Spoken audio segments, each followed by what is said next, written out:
بسم اللہ الرحمن الرحیم۔ کسی گاؤں میں ایک غریب مولوی رہتا تھا۔ وہ اس چھوٹے سے گاؤں کی اکلوتی مسجد کا امام تھا اور نماز کے علاوہ گاؤں کے بچوں کو قرآن بھی پڑھاتا تھا، جبکہ اس کی بیوی گاؤں کی بچیوں کو مدرسہ پڑھاتی تھی، جن سے ان کا گزر بسر ہو جاتا تھا۔ ان کی ایک ہی بیٹی تھی جو کہ بہت خوبصورت تھی۔ اس کی خوبصورتی کے چرچے دور دور تک پھیلے ہوئے تھے اور یہی بات گاؤں کے چودھری صاحب کے بیٹے تک بھی پہنچ گئی۔ اس نے موقع کی تلاش شروع کر دی کہ کس طرح ایک بار اس حسینہ لڑکی کو دیکھ لے، آخر وہ کیا بلا ہے۔ ایک دن وہ مولوی صاحب کے گھر چلا گیا کہ کچھ نیاز وغیرہ دینے کے بہانے مولوی کی بیٹی کا دیدار ہو جائے گا، اور اس طرح وہ اپنے مقصد میں کامیاب ہو گیا۔ جب امام صاحب مسجد میں نماز پڑھا رہے تھے تو اس نے دروازے پر دستک دی اور مولوی کی بیٹی کی آواز آئی، کون؟ اس نے کہا، اس کے پاس کچھ سامان ہے جو چودھری صاحب نے بھیجا ہے، وہ لے لے۔ لڑکی نے کہا کہ آپ دروازے میں رکھ دیں، میں اٹھا لوں گی۔ اس نے سامان رکھا اور وہیں انتظار کرنے لگا۔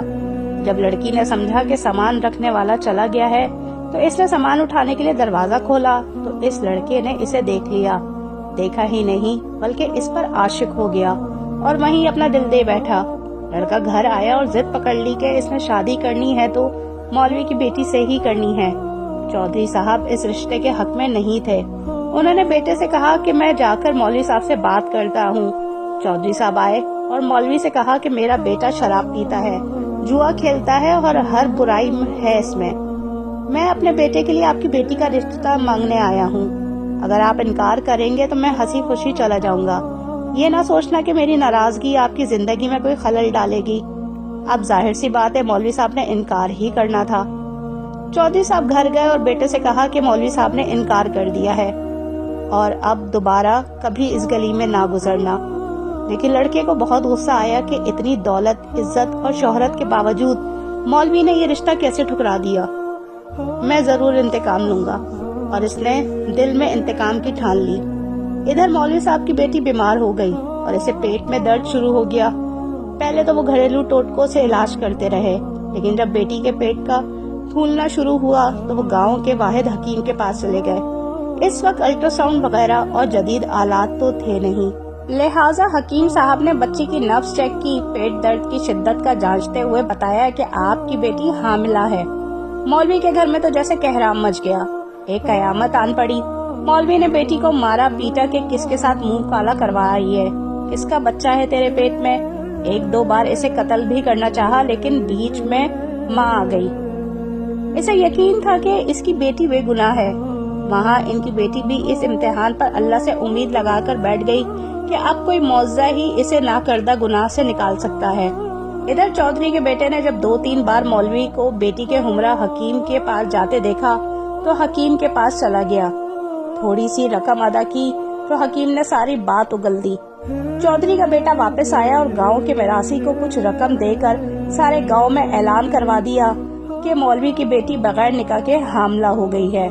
گاؤں کی عورتیں مولوی کے گھر آنے لگیں اور پوچھنے لگیں کہ ایسا کیا ہو گیا کہ بیٹی کو یہ گناہ کرنا پڑا، اس کی شادی کیوں نہ کروا دی، کس کے ساتھ منہ کالا کیا ہے۔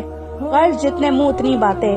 گاؤں کی پنچایت نے مولوی صاحب سے امامت واپس لے لی اور انہیں 1 ماہ کا وقت دے دیا کہ وہ اپنی رہائش کا بندوبست کسی اور گاؤں میں کر لے۔ گاؤں والوں نے بھی اپنی بچیوں کو مولوی صاحب کی بیوی کے پاس بھیجنا چھوڑ دیا۔